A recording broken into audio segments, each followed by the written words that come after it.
Hi all and welcome to shame games. So काफ़ी time हो गया था कोई बढ़िया सी हॉरर एनिमे देखे एंड उसे एक्सप्लेन करे हुए। सो आई थॉट क्यों ना इस बार वो ही किया जाए। सो हॉरर एनिमे की तलाश में हम निकल पड़े और मेरी नज़र जाके रुकी एक फेमिलियर नेम पर, मोनोनोके। ऑफ कोर्स हमने प्रिंसेस मोनोनोके का नाम तो बहुत सुना है because of Studio Ghibli, but that anime is nothing remotely as close to Mononoke. So Mononoke एक काफ़ी मिस्टीरियस स्टोरी है एंड आई होप फ्यूचर में कोई प्रोडक्शन हाउस इसका री एनिमेटेड वर्जन बनाए, क्योंकि डूड द टेरर, द सबल messaging and the environment this anime creates, it definitely needs a second chance so that ज़्यादा से ज़्यादा लोग मोनोनोके की ब्यूटी को देखें और इसके डिस्टर्बिंग हॉरर एलिमेंट से जुड़ पाएँ। सो ये सीरीज़ 5 आर्क्स में डिवाइडेड है और हम 5 वीडियोस में पांचों आर्क्स को एक्सप्लेन करेंगे, वरना बहुत ही ज़्यादा कॉम्प्लिकेटेड हो जाएगा। सो अब बकवास कर दे बंद and let's roll the intro.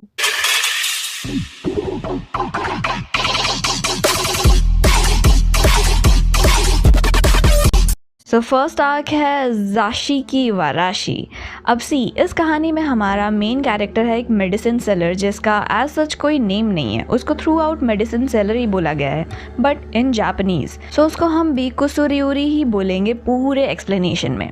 सो कहानी में हम एक प्रेग्नेंट औरत शीनो को देखते हैं। शीनो परसिक्यूटेड थी एंड इसलिए बस एक रात छुपकर आराम करने के इरादे से वो एक इन के सामने आती है, लेकिन बदकिस्मती से उस इन में एक भी जगह नहीं बची हुई थी।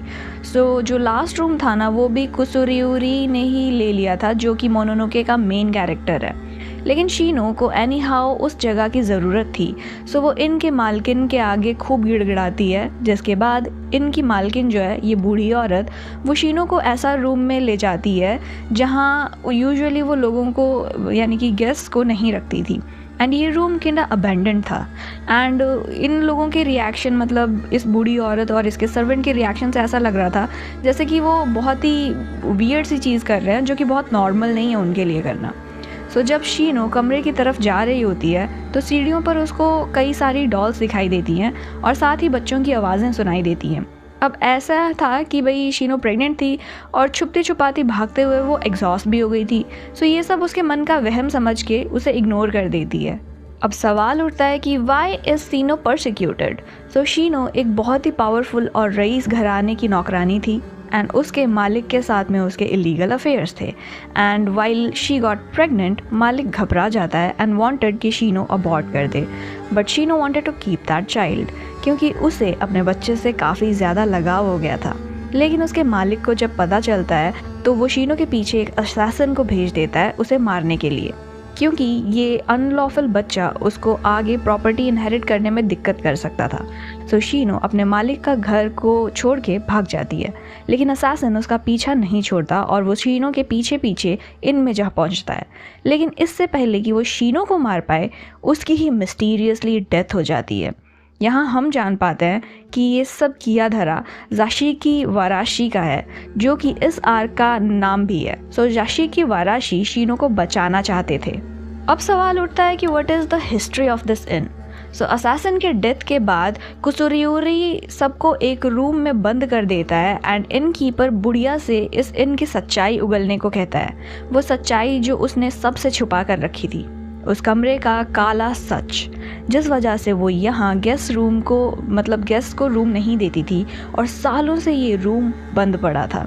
बुढ़िया बताती है कि ये इन पहले एक ब्रॉथल हुआ करता था एंड जिनको नहीं पता है ब्रॉथल क्या होता है, दिस इज़ द स्पेलिंग, आप खुद जाके गूगल कर लो। एंड उस वक्त ये रूम को as an abortion room use करते थे एंड जब भी यहाँ ब्रॉथल में कोई प्रेग्नेंट होता था तो उसको ज़बरदस्ती यहाँ ला करके अबॉर्ट कर दिया जाता था without their consent, so that वो अपना काम कंटिन्यू कर सके। एंड इस रूम की दीवारें आम दीवारें नहीं हैं, बल्कि अबॉर्टेड डेड बच्चों का ग्रेवयार्ड है, यानी जो बच्चे अबॉर्ट कर दिए जाते थे उन्हें इन सी रूम के दीवारों में चुनवा दिया जाता था। भाई अनारकली थे क्या ये सारे। अब सवाल उठता है कि ये ज़ाशी की वाराशी क्या है। इस आर्क में ज़ाशी की वाराशी एक मोनोनोके है, यानी कि वेंजफुल स्पिरिट, या हिंदी में कहूँ तो वो आत्माएं जो बदला लेने के तलाश में भटक रही होती हैं, उनको मोनोनोके कहा जाता है। सो ज़ाशी की वाराशी एक मोनोनोके यानी आत्मा है जो बदला लेना चाहती है। जाशी की वाराशी का शाब्दिक अर्थ होता है गेस्ट रूम का बच्चा। विकिपीडिया के मुताबिक जापानीज लोक कथाओं में जाशी की वाराशी छोटे बच्चों की तरह दिखते हैं एंड उनके चेहरे गोल मटोल होते हैं, और मोनोनोके में उनका लिबास लाल रॉम्पर में दिखाया गया है जिसमें एक यिन यांग का निशान और 4 बिंदु होते हैं। जाशी की वाराशी कभी कभी गुड़िया जैसे दिखते हैं एंड इस मामले में यानी इस केस में जाशी की वाराशी ब्रॉथल में जिन औरतों के बच्चे अबॉर्ट हुए थे वो बच्चों की आत्माएं हैं जो कि बदला लेने की तलाश में फिर रही हैं, और ये सारी आत्माएं मिलकर के एक जाशी की वाराशी या एक मोनोनोके बना रही हैं। अब 3 चीज़ें यहाँ पे आती हैं, फॉर्म, ट्रूथ एंड रिग्रेट। जब कुसुरुयोरी को इन आत्माओं या फिर इन मोनोनोके का खात्मा करना होता है तो उसे 3 चीज़ें जानना ज़रूरी होता है। पहला है उसका फॉर्म। जाशी की वाराशी का रूप उसके बच्चों जैसा दिखाई देता है और उनकी गुड़ियाओं जैसा क्या उसका सूरत होता है। मेरे अकॉर्डिंग ये गुड़िया जैसा जो अपीयरेंस है ना वो कमरे की दीवारों में दफन किए गए बच्चों का ही फॉर्म है। दूसरा है ट्रूथ, क्योंकि ये जन्म नहीं ले पाए थे। जो पहले ही मैंने कहा था कि इनका भाई अबॉर्शन हो गया था। उनकी इच्छा होती है कि उनके लिए एक माँ हो और वो जन्म ले। शीनो को अपनी माँ बनाना चाह रहे थे ये जाशी की वाराशी।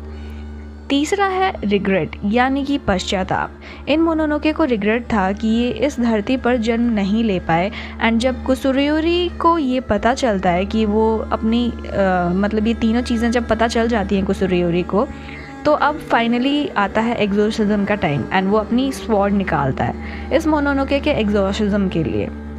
लेकिन आर्क के अंत में शीनो अपने बच्चे को जन्म देने की कोशिश करती है और उसी समय साथ में ही जो मोनोनोके होता है ना वो उसकी बॉडी से जन्म लेने की कोशिश करता है। लेकिन अंत में मोनोनोके शीनो के अंदर सारी जगह को घेर लेता है एंड इट लुक्स लाइक कि शीनो के एक्चुअल बच्चे के लिए कोई जगह बची ही नहीं थी उसके वूम में। इस वजह से शीनो के बच्चे की शायद से मिसकैरेज हो गई हो, ऐसा हमें लगता है। लेकिन जाशी की वाराशी में का जो एक्सोर्सिज्म था वो कुसुरुयोरी ने कर दिया था।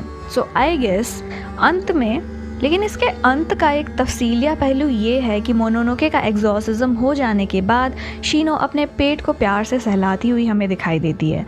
इसका मतलब हो सकता है कि शायद वो फिर से गर्भवती है अभी भी, यानी कि उसके बच्चे जाशी की वाराशी के साथ में चेंज हो गए हैं, एक्सचेंज हो गए हैं।